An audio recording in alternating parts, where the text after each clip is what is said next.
हमारी संस्कृति, हमारे संस्कार सदा रहें हमारे साथ। सब्सक्राइब करें तिलक। कई तरीके की एलईडी लाइट्स आपके घर और ऑफिस के लिए। GR LED lights, make India bright. एक स्त्री सारी रात पर पुरुष के घर रही है, फिर उसे क्या अधिकार है अपने पति के घर में आने का? परंतु किसी व्यवस्था के कारण वहां रहना पड़ा हो तो? काहे की व्यवस्था भैया? कल को तो तुम यह भी कहोगे कि व्यवस्थावश हमने किसी का वध कर दिया है। परंतु उसका दोष प्रमाणित तो नहीं हुआ। जब तक दोष का प्रमाण न हो, दंड देना न्याय नहीं है। अरे तुम नगर वालों की नाड़ियों में तो पुरुषत्व का लहू ही नहीं रहा है। सभ्यता का नाम लेकर तुम लोग क्या नपुंसकों जैसी बातें कर रहे हो? अरे भाई, एक स्त्री सारी रात पर पुरुष के घर रही है, फिर उसे क्या अधिकार है अपने पति के घर में आने का? परंतु किसी व्यवस्था के कारण वहां रहना पड़ा हो तो? काहे की व्यवस्था भैया? कल को तो तुम यह भी कहोगे कि व्यवस्थावश हमने किसी का वध कर दिया है। परंतु उसका दोष प्रमाणित तो नहीं हुआ। जब तक दोष का प्रमाण न हो, दंड देना न्याय नहीं है। तुम नगर वालों की यही दुर्बलता है। हर बात में न्याय और अन्याय की दुहाई दोगे, हर दोष का प्रमाण मांगोगे। अरे भैया, भगवान ने प्राणी को बुद्धि काहे को दी है? उसका प्रयोग करने के लिए ही ना। तो साधारण बुद्धि का प्रश्न यह है कि जिसके साथ रात बिताकर आई हो, जाओ उसी के पास।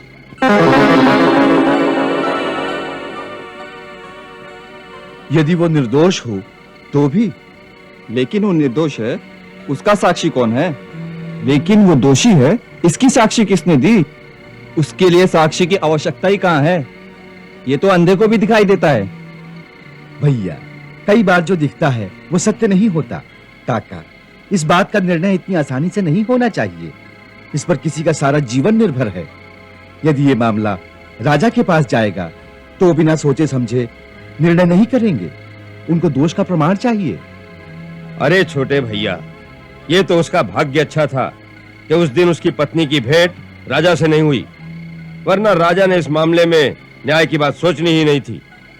उसने तो बिना पूछे अपने सैनिक उसकी पत्नी के साथ भेज देने थे कि रखो इसे अपने पास, नहीं तो सूली पर चढ़ा दूंगा। लेकिन एक बात तुम मुझे बताओ, राजा के सैनिक उसे उसके पति के घर तक तो पहुंचा सकते थे, लेकिन क्या वो पति और पत्नी के संबंध भी स्थापित करवा सकते थे? आप ऐसा क्यों सोचते हैं? क्या राजा इतना क्रूर और अन्यायी है?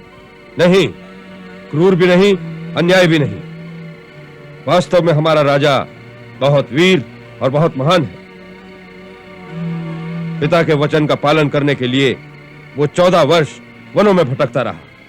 केवल वानरों और भालुओं की सहायता से उसने रावण जैसे महान पराक्रमी और उसकी पूरी सेना को यमलोक पहुंचा दिया। ऐसा वीर और महान महापुरुष इस पृथ्वी पर दूसरा नहीं हो सकता। फिर उसके लिए ऐसा क्यों कहते हो कि वो घर में सैनिक भेज देता? भैया, ये उसकी निजी निर्बलता है। कौन सी निर्बलता? उस निजी निर्बलता का नाम है सीता। सीता? हाँ, सीता। वो रावण जैसे महापापी के घर में 10 महीने रहकर आई, और हमारे राजा राम को उस स्त्री से इतना मोह है कि न उसे केवल घर में रखा, बल्कि अपने साथ सिंहासन पर भी बिठा लिया। अरे क्या आवश्यकता थी इसकी? संसार में एक से एक बढ़कर सुंदर राजकुमारियां हैं, किसी से भी विवाह कर लेता। परंतु भैया, जब कोई पुरुष किसी स्त्री के मोहजाल में फंसता है ना, तो उसकी यही दशा होती है। वो अपनी आंखों से देखकर भी विष पी लेता है। अरे भाई, जब तक यह बात राजा के निजी जीवन तक रहती तो भी चल जाता, परंतु जिस दिन से सीता रानी बनी है, उस दिन से समाज में ऐसी स्त्रियों को और प्रोत्साहन मिल गया है। अब तो किसी भी स्त्री को सदाचार की कोई आवश्यकता ही नहीं रह जाएगी। हाँ भैया, यथा राजा तथा प्रजा।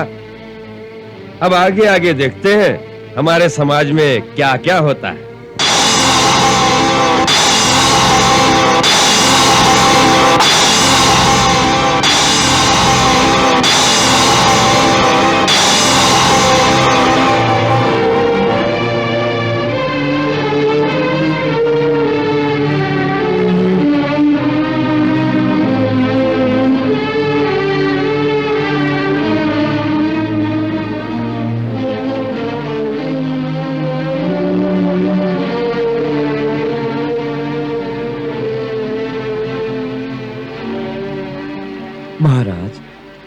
इसीलिए मैं कह रहा था कि उन लोगों की बातें मत सुनिए।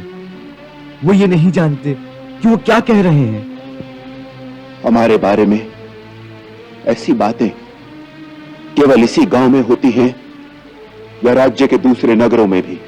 मूर्ख तो सभी स्थानों पर होते हैं। आर्य सुनागत, केवल इस प्रश्न का उत्तर दो, क्या अयोध्या आदि नगरों में भी इसी प्रकार की बातें होती हैं?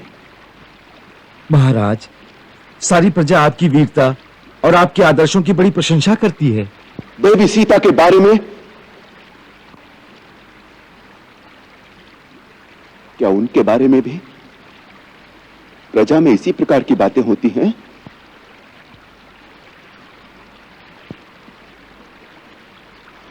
उत्तर दो। जी हाँ महाराज।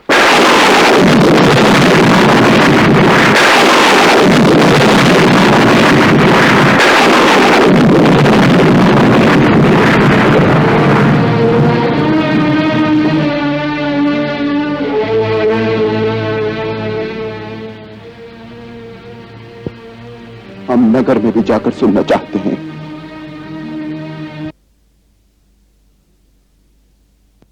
महारानी जी का आदेश है कि महाराज और महारानी किसी विशेष अनुष्ठान में व्यस्त हैं, इसलिए 2 दिन तक किसी को दर्शन नहीं होंगे।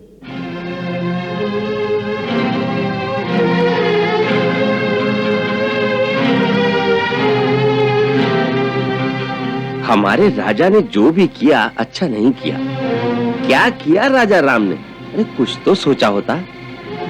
सबसे बड़ा भय ये है कि अब धीरे धीरे समाज में दुराचार की प्रथा फैल जाएगी और राजा के गृहस्थ जीवन का प्रभाव तो सारे समाज पर पड़ेगा ही।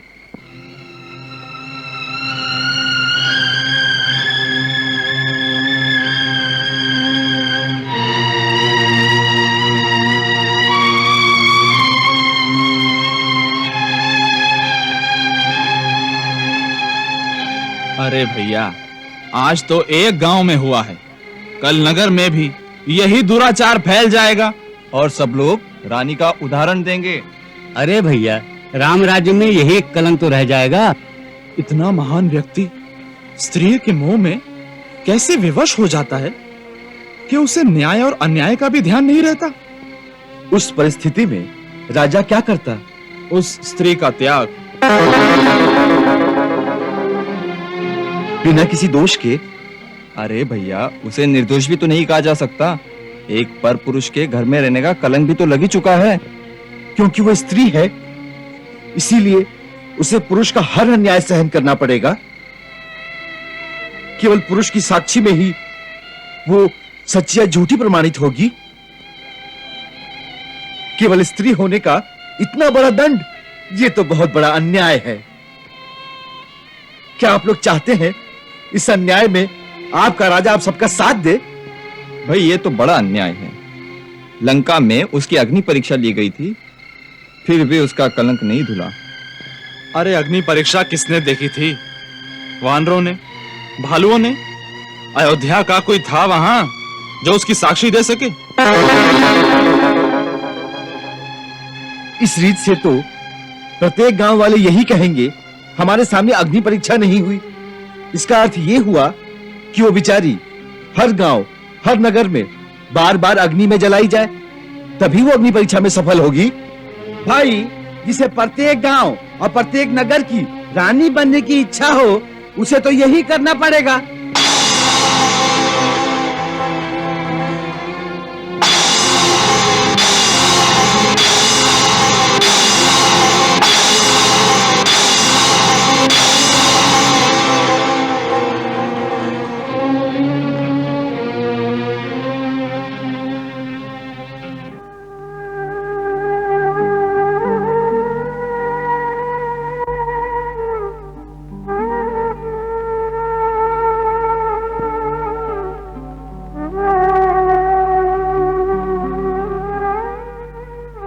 प्रभु,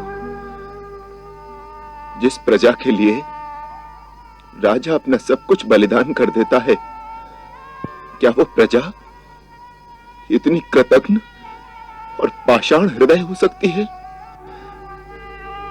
क्या राजा का ही प्रजा के लिए उत्तरदायित्व है? प्रजा के लिए राजा के प्रति श्रद्धा या आदर का कोई विधान नहीं।